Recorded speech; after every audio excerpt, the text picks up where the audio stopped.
तो हेलो मेरे प्यारे बच्चों, कैसे हैं आप सभी। आई होप आप सभी बढ़िया होंगे। तो बच्चों, आज के इस वीडियो में हम पढ़ने वाले हैं कूलाम का नियम या कूलाम के व्युत्क्रम वर्ग का नियम।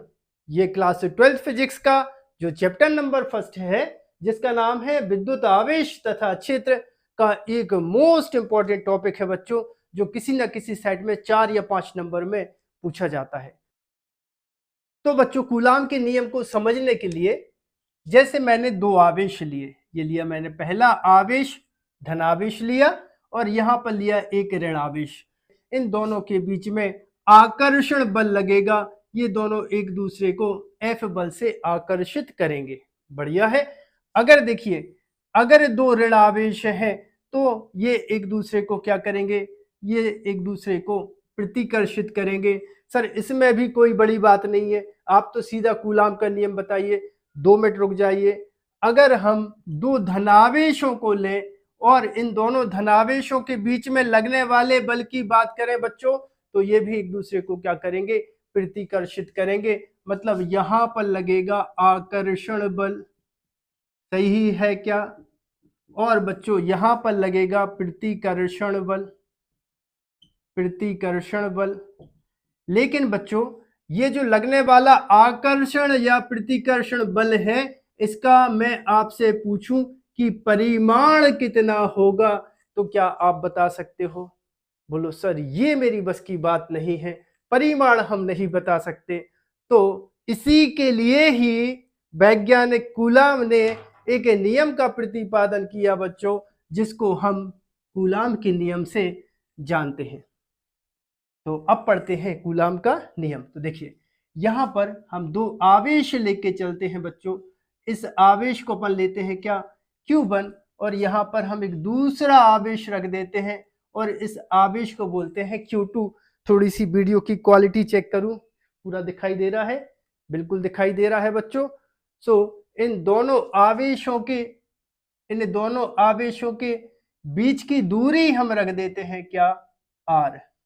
तब वैज्ञानिक कूलाम ने बोला, किन्हीं दो बिंदु आवेशों के मध्य, ये दो बिंदु आवेश हैं, किन्हीं दो बिंदु आवेशों के मध्य लगने वाला बल, या तो आकर्षण बल या प्रतिकर्षण बल, उनके आवेशों के परिमाणों के गुणनफल के अनुक्रमानुपाती होता है।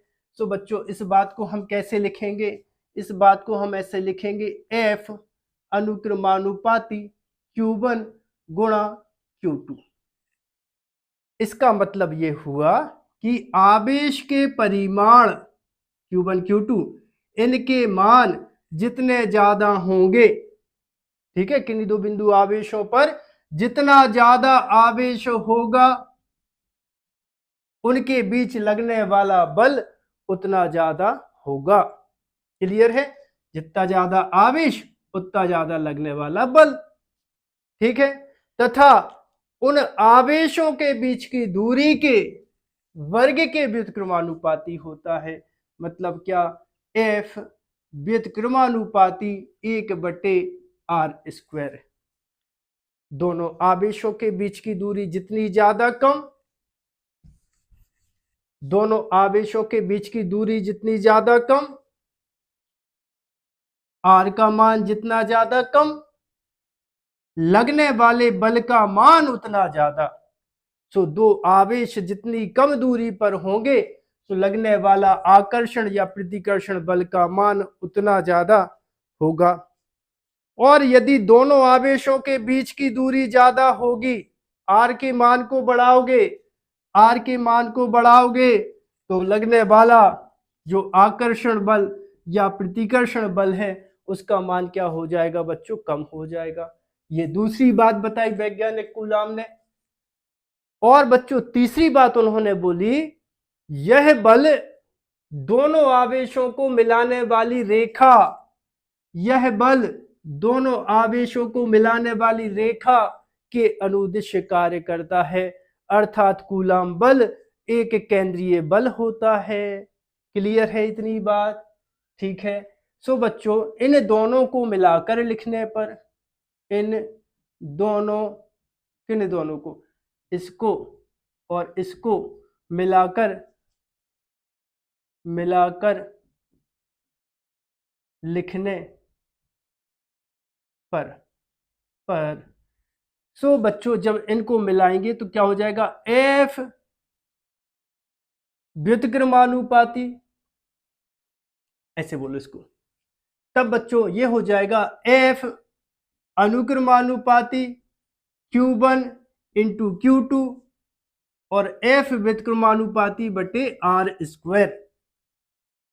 अब बच्चों ये जब भी हम अनुक्रमानुपाती या समानुपाती का चिन्ह हटाते हैं तो क्या आता है बच्चों, एक नियतांक आ जाता है।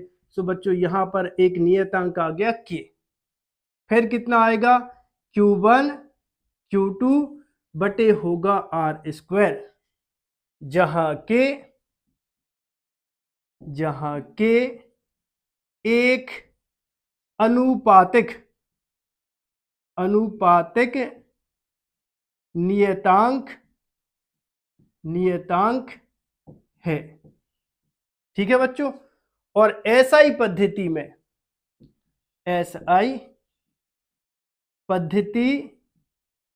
में के बराबर होता है 1/4 पाई एप्सिलॉन जीरो। क्या बोलते हैं बच्चों इसको अपन, एप्सिलॉन, EPSI, एप्सिलॉन जीरो।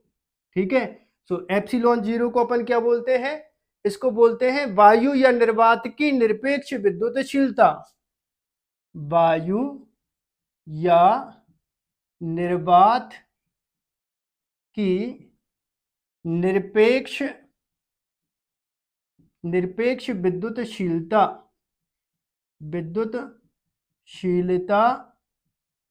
बोलते हैं। किससे दर्शाते हैं बच्चों, एप्सिलॉन जीरो से दर्शाते हैं। ठीक है। इसके बारे में हम बाद में चर्चा करेंगे। अभी बस इतना आप जानिए कि एप्सिलॉन जीरो इन दोनों के बीच में जो माध्यम रखा हुआ है, उस माध्यम जैसे वायु या निर्वात या जो भी माध्यम है, सो उसकी विशेषता को बताने के लिए एप्सिलॉन जीरो लगाया जाता है। सो के बराबर कितना होगा, 1/4 पाई एप्सिलॉन जीरो।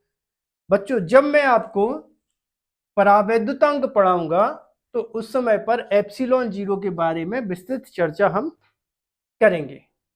ठीक है। और यहां से ये जो के है, इसका मान की बात अगर हम करें तो ये मान होता है बच्चों के बराबर 9 इंटू 10⁹। आप देख रहे हो 1/4 पाई एप्सिलॉन जीरो। सो इसका मान कितना होगा, 9 इंटू 10⁹। और अगर इसके मात्रक की बात की जाए तो कितना हो जाएगा, देखो जरा यहां से जाएगा आर स्क्वायर, तो हो जाएगा ये एफ इंटू हो जाएगा आर स्क्वायर बटे हो जाएगा, यहां से आ जाएगा ये Q1 Q2 अपॉन में, तो यहां पे आ गया ये Q1 इंटू आ गया कितना Q2। सो बच्चा के बराबर होगा 9 इंटू 10⁹। बल का मात्रक क्या होता है, न्यूटन। ओके। दूरी का मात्रक क्या होता है, मीटर। स्क्वायर है तो हम भी लगाएंगे, बटे आवेश का मात्रक क्या होता है, मेरे कान सुनने को बेकरार है। आवेश का मात्रक, यस, कूलाम। तो कूलाम इंटू कूलाम, तो कितना लिख दूं, coulomb into coulomb, coulomb square. So बच्चों ये के का मान हुआ। इस के का मान समीकरण नंबर इसको दे दें अपन 3 और लिखेंगे समीकरण 3 में मान रखने पर, तब बच्चों ये बन जाएगा F बराबर 9 इंटू 10⁹। ठीक है। ये के का मान कितना, 9 इंटू 10⁹। फिर कितना हो जाएगा, फिर हो जाएगा Q1 गुणा Q2 बटे आर स्क्वायर। अरे मैंने क्या किया है, यहां पर ये जो के का मान है उसको रखा है। सो ये के का मान, फिर Q1 Q2 upon are square, और बल का मात्रक कितना हो जाएगा, न्यूटन हो जाएगा। ठीक है। अब बच्चों बोर्ड परीक्षा में क्वेश्चन आता है कि कूलाम का नियम लिखिए और इस नियम की सहायता से एकांक आवेश को परिभाषित कीजिए। तो चलो एकांक आवेश को हम परिभाषित करें। हेडिंग लगाइए, हेडिंग लगाइए जल्दी से। एकांक आवेश, एकांक आवेश, और बच्चों इसको इंग्लिश में बोलते हैं यूनिट चार्ज। तो इसके लिए क्या करें हम, माना Q1 बराबर Q2 बराबर Q। सर ये आप क्या कर रहे हो, ये आप क्या कर रहे हो, हमने आवेशों के परिमाण इक्वल ले लिए। Q1 बराबर Q2 बराबर Q क्यों लिए, ताकि बच्चों हम यूनिट चार्ज निकाल पाए, एकांक आवेश निकाल पाए, ऐसा अपन कर रहे हैं। उसके लिए ऐसा अपन माना। और R1 बराबर कितना 1 मीटर और F का मान 9 × 10⁹ न्यूटन हो तो क्या करेंगे, तो समीकरण नंबर 4 में मान रखेंगे अपन। यहां पर इसको देंगे समीकरण 4 और यहां पर लिखेंगे क्या, समीकरण 4 में मान रखने पर यह हो जाएगा। देखो F का मान कितना सर 9 × 10⁹ बराबर, यहां पर पहले से कितना है 9 × 10⁹ Q1 का मान, Q1 बराबर Q2 बराबर Q, मतलब यहां पर हम लिखेंगे Q × Q और अपॉन R स्क्वायर है, तो उसका डिस्टेंस है कितना 1 मीटर, 1 का स्क्वायर। ठीक है।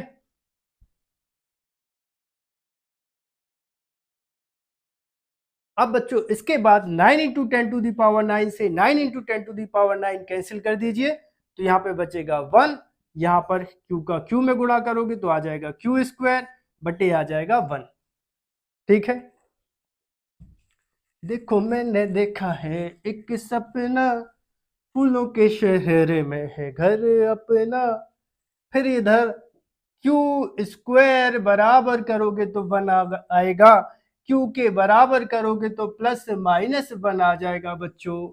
सो परिभाषित कुछ आप इस तरह से करेंगे कि यदि समान परिमाण के दो सजातीय आवेश वायु या निर्वात में 1 मीटर की दूरी पर स्थित होने से एक दूसरे को 9 × 10⁹ न्यूटन के बल से प्रतिकर्षित करें, तो प्रत्येक आवेश को बच्चों हम एकांक आवेश कहते हैं। तो बच्चों आवेश के इस मात्रक को क्या बोलते हैं, कूलाम बोलते हैं। और इस तरह से एसआई पद्धति में आवेश का मात्रक क्या पड़ गया, कूलाम पड़ गया बच्चों। तो बच्चों बोर्ड परीक्षा में कई बार प्रश्न आया है, कूलाम का नियम लिखिए, लिख दिया हमने। इसकी सहायता से एकांक आवेश को परिभाषित कीजिए, कर दिया हमने। अब इसके बाद कूलाम के नियम की कोई 2 सीमाएं लिखिए। राइट। तो पहली लिमिटेशन क्या है, कूलाम का नियम केवल बिंदु आवेशों के लिए सत्य है। दूसरा, कूलाम का नियम केवल स्थिर आवेशों के लिए सत्य है। तीसरी लिमिटेशन यह होती है बच्चों, यह नियम 2 आवेश अगर अत्यधिक दूरी पर हैं तो उनके लिए ये एप्लीकेबल नहीं है। इसके अलावा 2 आवेशों के बीच की दूरी यदि 10⁻⁻15 मीटर से कम दूरी पर है, कौन, 2 आवेश, तब कूलाम का नियम एप्लीकेबल नहीं होगा। तो बच्चों अब कूलाम के नियम पर आधारित कुछ बढ़िया से न्यूमेरिकल से सॉल्व कर लेते हैं। क्वेश्चन नंबर पहला आप नोट कीजिए, यदि 2 प्रोटॉन एक दूसरे से 4.0 × 10⁻⁻15 मीटर की दूरी पर स्थित हो तो दोनों प्रोटॉनों के बीच में लगने वाले प्रतिकर्षण बल की गणना कीजिए। चलो करें। क्या बोला मैंने, एक प्रोटॉन है ये, ठीक, इसके पास में एक दूसरा प्रोटॉन है ये, ठीक है, प्रोटॉन को प्लस ई से दर्शा दे रहे। दोनों प्रोटॉन एक दूसरे से कितनी दूरी पर है, कितनी दूरी पर है 4.0 × 10⁻⁻15 मीटर। तो दोनों के मध्य लगने वाले प्रतिकर्षण बल की गणना कीजिए। जिन बच्चों पे ये न्यूमेरिकल बन रहा है, वीडियो को पॉज करके आंसर को कमेंट बॉक्स में कमेंट करके बता दीजिए, तो मैं आपको मानूंगा। ठीक है, तो यहां पर कूलाम का नियम क्या होता है बच्चों? F बराबर 9 इंटू 10 टू दी पावर 9। ये कौन सा आवेश है? प्रोटॉन का आवेश। तो प्रोटॉन का आवेश क्या होता है बच्चों? Q बराबर 1.6 into 10 to the power minus 19 coulomb. तो Q1 की जगह कितना आ जाएगा? 1.6 into 10 to the power minus 19। और Q2 की जगह भी क्या आ जाएगा? यही चार्ज आएगा, क्योंकि दूसरा भी क्या है? प्रोटॉन है। सो Q2 की जगह भी कितना? 1.6 into 10 to the power minus 19। दोनों आवेशों के बीच की दूरी कितना है? 4। पॉइंट के बाद 0 कोई मतलब नहीं, तो यहां पर आएगा -15, यहां पे आ जाएगा स्क्वायर। चलो सॉल्व करें, 16 नम्मा 144, एक अंक के बाद दशमलव, ये लगा दिया। यहां पर 10 टू दी पावर माइनस 19, यहां पर कितना? 9, -19 धन 9 बराबर कितना हो जाएगा? -10। सही है का? सो 10 के ऊपर -10, फिर कितना? 1.6, फिर कितना? 10 टू दी पावर माइनस 19 बटे कितना? 4 का वर्ग 16, यहां पर 15, 2 की घात -30, डेसिमल हटाया, 1 10 लगाया, 16 से 16 कैंसिल हो गया। सो ये क्या हो जाएगा? ये हो जाएगा F बराबर 14.4 गुणा -10 -19 10 टू दी पावर -29। यहाँ पर कितना? -30, और यहाँ पर धन का 1 कितना बचा? 10 टू दी पावर -29। इससे ये कैंसिल।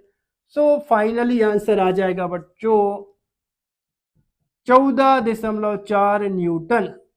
ठीक है, सो आई होप आप सभी को वीडियो पसंद आया होगा। यदि आप सभी को वीडियो पसंद आया हो तो चैनल को सब्सक्राइब करें, वीडियो को लाइक करें, वीडियो को दोस्तों के साथ शेयर करें। मिलते हैं बच्चों अगले वीडियो में।